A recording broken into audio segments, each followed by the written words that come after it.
All right, y'all, let's move on to our first guest. You know her from the blockbuster Jurassic World movies, as well as many others that I love, like The Village. She's the daughter of director Ron Howard, and like her famous father, she recently moved behind the camera for a documentary on dads. Let's welcome Bryce Dallas Howard, everybody. Hi! Hello, I love you, and I'm very excited that you're here. So where are you right now? It looks very relaxing. You look good. I'm in New York. Oh. And I'm in upstate New York. Yeah. And there's a backdrop, and then behind this is just like garage. Okay, I was like, that's awesome. All of us have ours. This is like my living room, and they just put a set in it. So yeah. Oh my God. It's like even Really? more fake for TV. It's awesome. Well, before I forget, congratulations. This is really awesome. You're officially a college graduate. That's amazing that you went back. Nobody does that. You know what I did? I kind of never really left school, and my teachers, like when I was taking a leave of absence to start working and to like do The Village and stuff like that, I kept saying to my teachers, I'm like, I'm gonna come back. And right away I started taking classes at an accredited university in order to transfer to eventually graduate. I didn't think it was going to take me 21 years. Yeah, well, you've been a little busy making huge, successful movies. So yeah, not that they need to be huge and successful, but they are. So that's okay. I just think it's awesome. My mom's a teacher. So when I told her I wasn't going to college and I was going to be a waitress living on a mattress to be a singer, it wasn't the best thing she'd ever heard. She wasn't very excited about the notion, so it worked out, luckily. Yeah. But how did you celebrate? Because so many things, like I had my birthday in quarantine. Everybody's had like moments, anniversaries, stuff like that happening in quarantine. How'd you celebrate graduating? You know what? It was really kind of amazing. Like my parents got one of those things, one of those signs that you can like put in the grass in front of your house. That's like congratulations, graduate Bryce, or whatever. Like, oh my gosh, that's they're like so parents Southern. that have a graduate, and I had my husband sent off this thing called like Tribute, where you can just like record tributes for people. And so he sent it to like all of my friends and family and folks that I've known forever and ever and ever, and they all recorded videos just, being lovely and congratulating me and stuff. That's really sweet.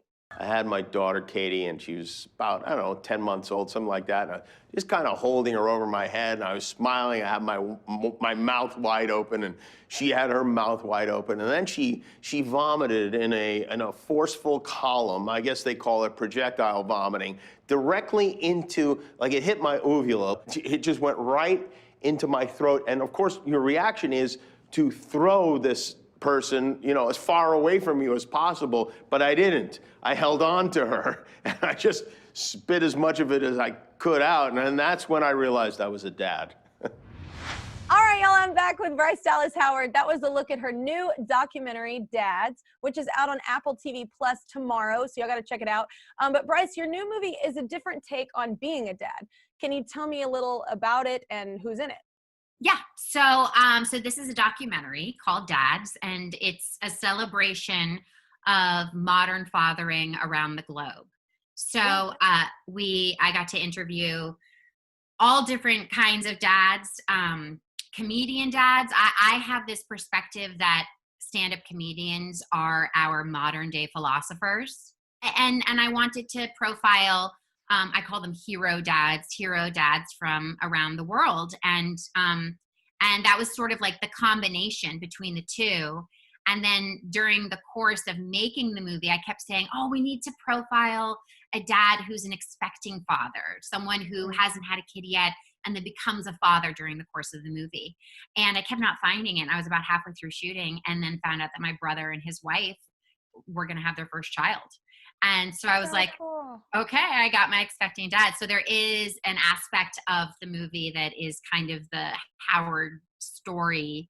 So you didn't plan that, to have your family be as big of a part as they ended up playing? No, I kind of, like early on, I sort of mentioned the possibility to my dad, it'd be great if, because my grandfather had recently passed away and I had filmed an interview with him several years prior. And I was like, well, maybe I can go back and watch some of that interview and see if there's anything of value to put in here. But my dad was like, no.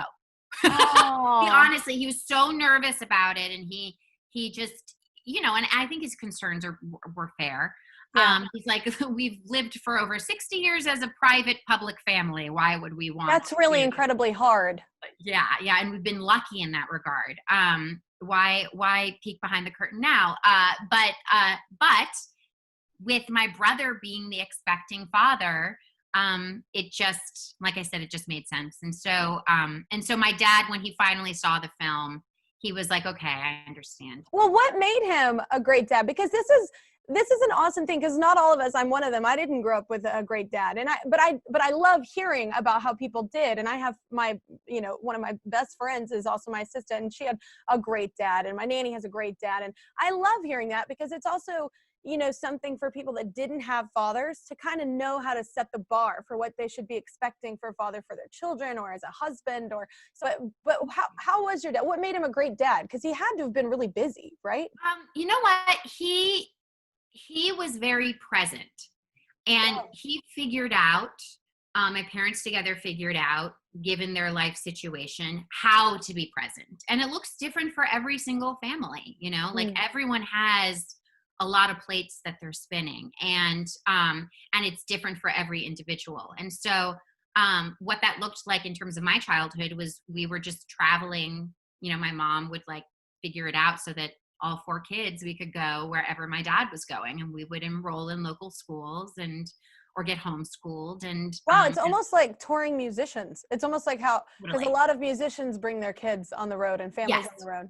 Yes, that's Yeah. exactly it. And it was awesome because I loved it. And my parents figured out pretty early that they could really control me by threatening that I wouldn't be allowed to go to set if I didn't behave.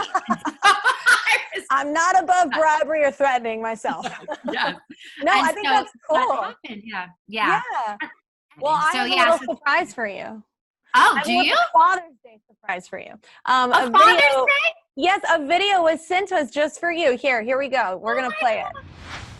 Hey, Kelly. Well, let's see. An embarrassing story about Bryce. She was a great kid, and she loved visiting the set, and she was very, very helpful. In fact, by the time she was 11 or 12, she was actually pitching in as like a production assistant. In fact, she was so efficient that she was finally given the responsibility of having a walkie-talkie, so that the production assistants could talk to one another and give direction and guidance. And I mean, that was a real honor and a show of, of appreciation for how mature she was. It was great. The first day she was terrific. She was on it. The second day was good too, except suddenly over the walkie-talkie, we heard Bryce ordering the extras holding area to be moved from one side of a building over to the other.